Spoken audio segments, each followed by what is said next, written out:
What's going on, guys? Good morning. Hope everyone's doing good. And this video is going to be so valuable, especially if you are either brand new or you are an existing seller and you're having trouble with cash flow. That's what we're going to be going over today. This is the biggest challenge in Amazon FBA in terms of growing, in terms of scaling, in terms of reaching your goals in the shortest period of time possible, right?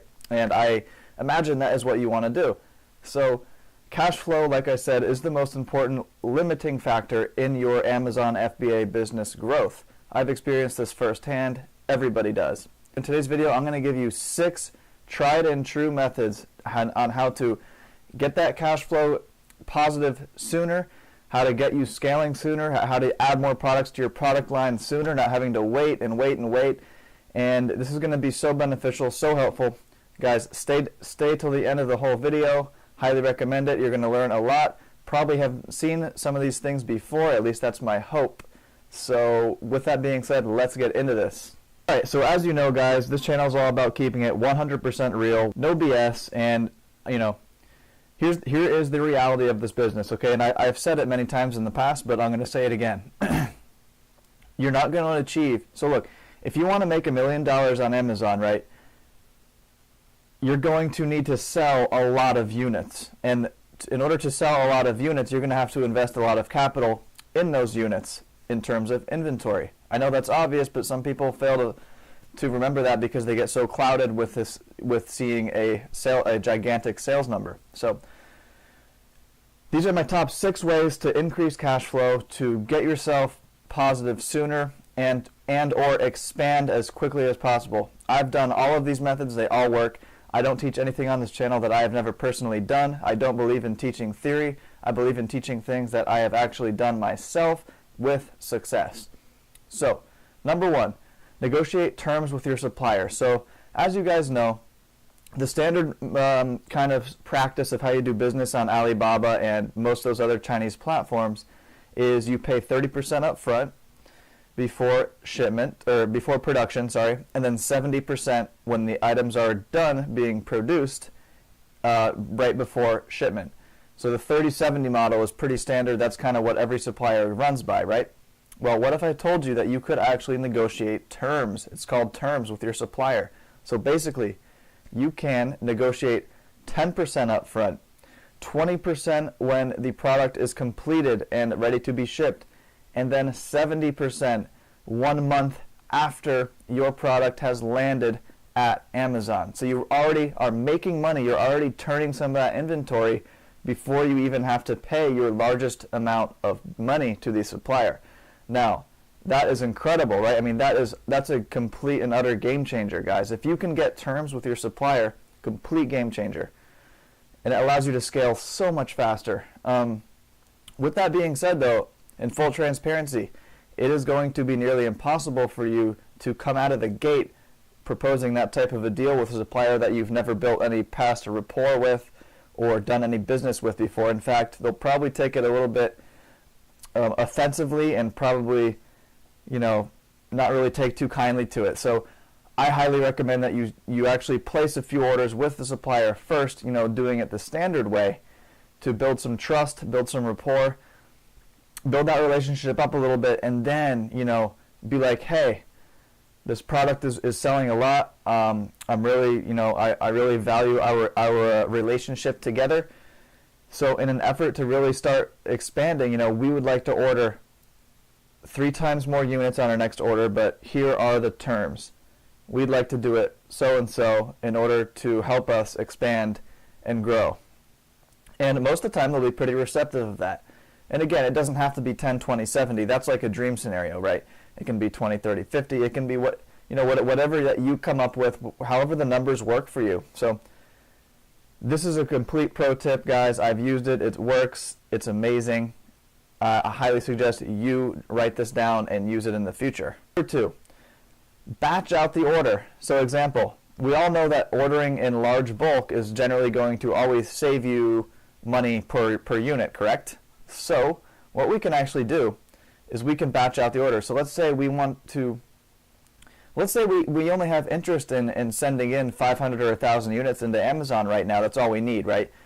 Well, we can place an order for $10,000, which will drive the price per unit way, way down, right? And we can actually have them batch it out over time. So we're pretty much locking in that price for $10,000, but we're having them batch it out over time. Great tactic. A lot of high-level sellers use this tactic. It's actually a big reason why some people are able to scale faster than others. So, I don't really need to explain any more than that. That's just how it is. You're pretty much locking in a price. It's almost like, hedging. It's like, you're just locking in that price. So, and you have it batched out over time, and you have them shipped in. You have them produced and shipped in at the pace that you want, at the pace that's required. So, that's number 2. Number 3 is get a wholesale deal for immediate cash. Easier said than done. This is one of the harder ones to pull off. And generally you're only going to be able to get a wholesale deal if you have some sort of unique type of product. Something that is a little different than just because there's so many products that are the same out there. It's tough. These wholesalers generally don't want to just.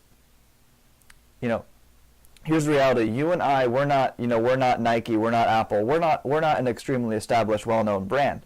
So, why would a wholesaler want to place a bulk order with us if, from essentially a nobody, for a generic type product, right? When they can just go to some big guy, get it for way cheaper and way more trustworthy. But if you have somewhat of a unique product, if you have a good relationship with somebody already, maybe even it's a local place where you live, that's probably the easiest place to start. See if you can get a wholesale deal. So you can almost get an immediate cash flow surge into your business, and to get things kicking off. So that's thought number 3. Let's go to is probably the most obvious one, guys. Higher ROI and higher profit margin products. I always stress this so much in all of my videos. I only source products. I only source products where I can achieve a high ROI and a high profit margin. I just have no interest in making $1 or $2 or $3 or $4 profit per unit. I just have no interest in that. People make a lot of money doing that, yes, but that's just my personal opinion. I just have zero interest in playing that kind of a game. I don't like it. I like to have wiggle room. I like to have a lot of room to work with in terms of a margin with all of my products. That is definitely going to allow you to expand faster, going to put more money in your pocket, and don't really need to say any more about that. It's pretty obvious, right? Number 5, and something I've also done and continue to do, take on debt in the form of a loan. Nothing wrong with that. It took me so long to actually go out and do this because I was like, I don't want to take on a loan. Like, I'm going to be taking on debt. Like, I don't want to deal with this. Like, it's going to be more of a headache than it's worth. That's exactly what I thought for a long, long time, until I actually did, and until I realized that this is what a ton of other people are doing. I thought me, before I really got into this and was more experienced, I thought the fact that I had to take on a loan was like a sign that I had failed, and a sign that I wasn't doing something right to warrant that I needed a loan to grow. I'm like, what am I doing wrong? Why can't I just do this myself? Well, here's the reality, guys. It's so hard to scale on your own if you don't have the backing behind you. I didn't have a high-paying job before I got into e-commerce. I didn't have a bunch of money sitting in my bank account before I got into this business. So, without that luxury, you got to improvise. You got to do whatever it takes to find that capital, to find the money. And there are a lot of ways you can do that. And one of the best ways is taking on debt in the form of a loan. So there's plenty of places out there that you can take on a loan. You can go to your bank. You can go to certain websites such as Cabbage. I love Cabbage a lot. You can go check them out. Cabbage Loans. And yeah, there's other kind of websites where you can connect with these investors that will gladly, shell out some money for your business. So any one of those routes, I highly recommend taking on a loan if you need it, that is. And yeah, that's going to allow you to grow and expand much, much, much faster.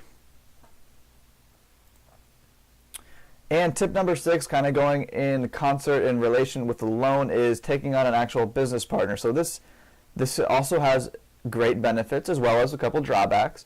So taking on a partner, obviously you're going to be giving up some equity in your business, which, I know you don't want to do, but it has profound long-term benefits as well. Let's say this partner can provide you with unlimited funding.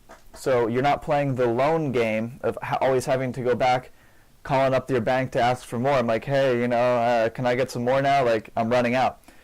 That's kind of a slippery game that, don't really like playing. If you don't want to play that game, take on a partner, find a friend who has access to capital, find a venture capitalist, find somebody, find one of your friends' dads, rich dads, who is retired now and doesn't know where to put his money, right? There's a lot of ways you can find these people. Take on a partner, give him a certain percent equity in the business, and, he can help you fund all your orders. So, that's a very common thing that people do.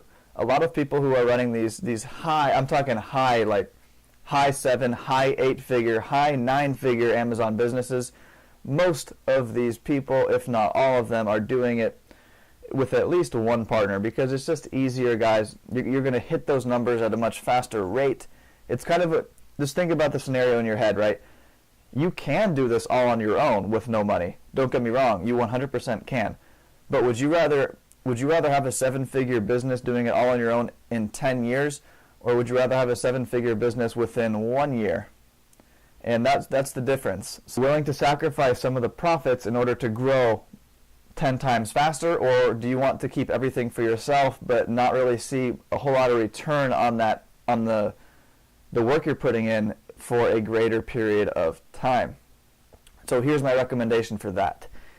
If you already have a full-time job and in Amazon it's kind of a side thing, do it on your own, because number one, you have capital, you have money coming in from your other job, and there's just no reason to take on a partner. You can slowly grow your Amazon business and keep all the money for yourself. But if you are like me and you are doing this full time and this is your life, then you're going to want to strongly consider taking on a loan or taking on a partner, because you're going to hit your goals so much sooner. You don't necessarily have all these other streams of income coming in. If you're 100% focused on this business, then that would make sense for you. So guys, I'm going to end by saying, I'm no financial advisor. Please don't take this to, I'm not a lawyer. I'm not giving you financial advice. These are just 6 really, really great tips that you should probably consider when you are thinking about growing and scaling your Amazon FBA or e-commerce business. And I can tell you firsthand that all 6 of these tactics work. All 6 are proven to work. I know high 7-figure, 8-figure sellers, including myself, that do this. So with that being said, I hope you guys found a lot of value in this. Again, I don't find anyone teaching this real life stuff. This is how it is, guys. This is the way it is in the real world. Like I want to keep drilling that through your head. I don't care about these high level. I don't care about the high level stuff. I care about what can I do today to increase my business. What can I do this second, as soon as I'm done watching this YouTube video, to grow my business. These are the kind of videos I like putting out, because that's all that matters. Guys, I know you know that. I don't have to keep reiterating myself, but with that being said, that's all I want to cover today. 6 tips to increase your cash flow. Hope you found it useful. If you did, please drop a like, please drop a comment, and subscribe to this channel, because I'm still a new channel. I'm trying to grow, and I hope you guys see value in my videos. So guys, have a great day. I'll see you later. Peace out.